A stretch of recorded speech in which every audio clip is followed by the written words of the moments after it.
Next Naini వ్యవహారం ఎందుకు ఇంత దూరం వచ్చింది? భారత ప్రభుత్వం అప్పుడే స్పందించి ఉంటే ఇంత తతంగం జరిగేదా? మైనింగ్ ఈ వేలంలో తీవ్ర అవకతవకలు, సూర్యాపేట జిల్లాలో సంచలనం. సున్నపు గనుల వేలంలో అవకతవకలపై అప్పుడే ఫిర్యాదు. చిలికి చిలికి గాలివాన్లా మారిన సమస్య ఇప్పుడు ఏకుమేకైంది. నిబంధనలు సరిగా అమలు అవ్వకపోవటమే పెనుదుమానకు కారణం. పలు అనుమానాలు లేవనెత్తిన న్యాయవాది కామాటి వెంకటరెడ్డి చట్టవిరుద్ధ ప్రక్రియలపై ఆరోపణలు సంబంధిత అధికారులకు ఫిర్యాదు చేశారు. ఈయన అంటే ఏదైనా వ్యవహారం మొదట్లోనే దాన్ని పట్టించుకొని ఉంటే అది ఇంత దూరం పోయేది కాదు. ఉదాహరణకి ఇది చూడండి, ఇప్పుడు తెలంగాణ రాష్ట్ర వ్యాప్తంగా ఇప్పుడు ఎక్కడ చూసినా సింగరేణి పేరు మారుమోగుతుంది. నైనీ కాంట్రాక్ట్ వ్యవహారం ఎక్కడెక్కడికో తిరుగుతుంది. మంత్రులు, ముఖ్యమంత్రి బంధువర్గం, విపక్షాల నాయకులు ఎవరికి తోచిన విధంగా వారు ప్రెస్ మీట్లు పెడుతున్నారు. ఒక దళిత మహిళపై అసహ్యమైన కథనాలు ప్రసారం చేశారంటూ ఒకవైపు విమర్శలు, మరోవైపు ఉప ముఖ్యమంత్రిపై కథనాలు, ఎవరికో లబ్ధి చేకూర్చడానికి ఇంకేదో మతలబు చేస్తున్నారంటూ విమర్శలు. ఒక నాయకుడు కేంద్ర మంత్రికి లేఖ రాయటం, ఆ మంత్రివర్యులు కమిటీ వేయటం, అసలు ఆ కమిటీ ఏం చేసిందో అర్థం కాని పరిస్థితి. అసలు సింగరేణిని బతికించాలనుకుంటున్నారా లేక నాశనం చేయాలనుకుంటున్నారా? ఇలాంటి అనుమానాలతో తెలంగాణ రాష్ట్ర ప్రజలు, ముఖ్యంగా సింగరేణి కార్మికులు అర్థం కాని గందరగోళ పరిస్థితులు కొట్టుమిట్టాడుతున్నారు. వ్యవహారం ఇంతవరకు ఎలా వచ్చింది? మొక్కై వంగంది మానవ వంగుతుందా అన్నట్లు మైనింగ్ బ్లాకుల ఈ వేలం ప్రక్రియ ముందు నుంచి సజావుగా జరిగి ఉంటే ఇంత ప్రళయం వచ్చి ఉండేది కాదంటున్నారు న్యాయవాది. మైనింగ్ ప్రక్రియలో జరుగుతున్న అవకతవకలపై ఆయన గళమెత్తుతూనే ఉన్నారు. సంబంధిత అధికారులకు ఫిర్యాదులు చేస్తూనే ఉన్నారు. న్యాయస్థానాన్ని సైతం ఆశ్రయించారు. చివరికి భారత ప్రభుత్వానికి సైతం ఫిర్యాదు చేశారు. కానీ జరిగిందేంటి?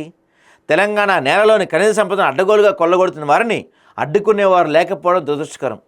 ఎన్నో ఏళ్ళుగా జరుగుతున్న మైనింగ్ అవకతవకలు ఏంటి? ప్రస్తుతం హాట్ టాపిక్గా మారిన నైనీ వ్యవహారం ఏంటి? సో ఏదైనా సరే ఇనీషియల్గా ముందుగానే స్టార్టింగ్ స్టేజ్లో దాన్ని గుర్తించి దానిపైన చర్యలు తీసుకుంటే అది ఇంత పెద్ద విషయమే ఏది కాదు. ఇప్పుడు తెలంగాణ రాష్ట్ర రాజకీయాల్ని ఒక ఊపుతున్న అంశం ఇదంతా కూడా. ఇంత దూరం ఎందుకు వచ్చింది? ఇది ముందుగానే అధికారులు గుర్తించి దీనిపై చర్యలు తీసుకుంటే, అంటే ఈ వేలం ఏదైతే ఉందో దాంట్లో ఉన్న అవకతవకలు, దాంట్లో ఉన్న లొసుగులపై ముందుగానే వీళ్ళు స్పందించి చర్యలు తీసుకుంటే ఈరోజు ఇంత దూరం వచ్చేది కాదు కదా. ఎంతోమంది ఏకంగా ఒక పత్రిక వాళ్ళు అయితే ఒక ఐపీఎస్ అధికారి సూసైడ్ చేసుకుందని కూడా రాశారు. అది వేరే విషయం, దాని గురించి మళ్ళీ మాట్లాడదాం. సో ఇట్లా ఇంత దూరం ఇంత కథనాలు వచ్చి ఇంత గొడవ ఇంత రచ్చ అవసరమా? ముందే పట్టించుకుంటే అయిపోయేది కదా దీన్ని. తెలంగాణ రాష్ట్రం సూర్యాపేట జిల్లాలో మైనింగ్ బ్లాకుల ఈ వేలం ప్రక్రియలో తీవ్ర అవకతవకలు చోటు చేసుకునే ఆరోపణలు వెలుగులోకి వచ్చాయి. తెలంగాణ రాష్ట్ర గనులు భూగర్భ శాఖ విభాగం 30/8/2024 జారీ చేసిన notification number 2263/906 DM and GM LST 2023 ద్వారా సున్నపు గనుల కోసం వేలం నిర్వహించగా చట్టపరమైన తప్పనిసరి నిబంధనలు పాటించలేదని న్యాయవాది కర్ణాటి వెంకటరెడ్డి ఆరోపిస్తున్నారు. ప్రభుత్వ నోటిఫికేషన్ ప్రకారం పసులబోడు, సైదుల్నామా, సుల్తాన్పూర్ అనే 3 మైనింగ్ బ్లాకులను ఈ వేలం కోసం ప్రతిపాదించారు. అయితే ఈ బ్లాకుల వారీగా కంపార్ట్మెంట్ వివరాలు, ఖచ్చితమైన ప్రదేశ నిర్ధారణ, UTM జియో కోఆర్డినేటర్ అంటే 2 సెంటీమీటర్ల ఖచ్చితత్వం వంటి కీలక అంశాలపై స్పష్టత లేకుండా, ప్రజలకు తెలియకుండా అసంబద్ధంగా టెండర్ ప్రక్రియ చేపట్టిన ఆరోపణలు వస్తున్నాయి.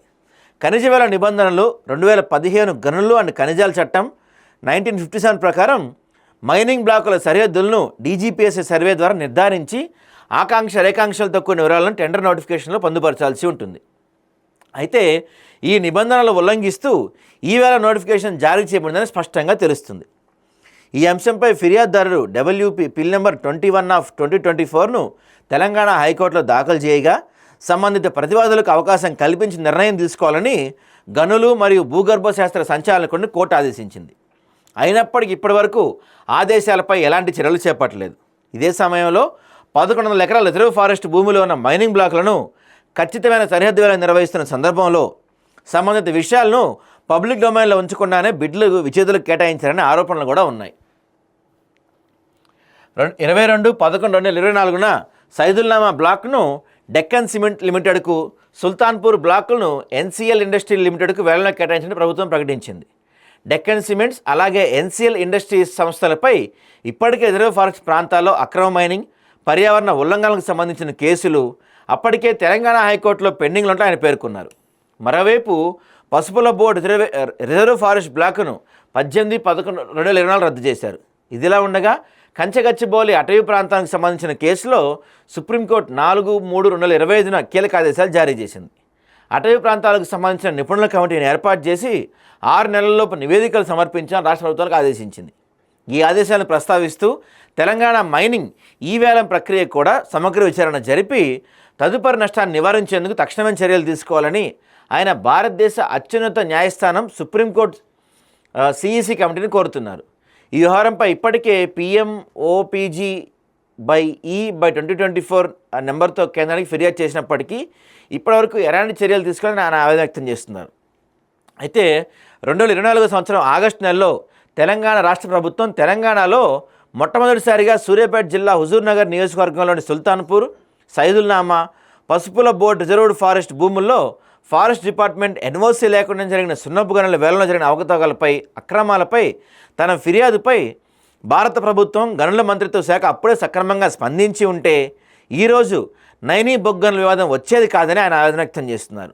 కాగా అప్పట్లో కేంద్ర మంత్రి కిషన్ రెడ్డి గనుల మంత్రిత్వ శాఖ తన ఫిర్యాదుకు రాతపూర్వక రిప్లై ఇస్తూ ఇది మాకు సంబంధించిన విషయం కాదు, రాష్ట్ర ప్రభుత్వం చూసుకోవాలని చెప్పారని, కానీ ఇప్పుడేమో ఆయన కల్పించుకొని ఓ కమిటీ వేసి విచారణ చేస్తున్నారని దీన్ని ఏమంటారని ప్రశ్నిస్తున్నారు.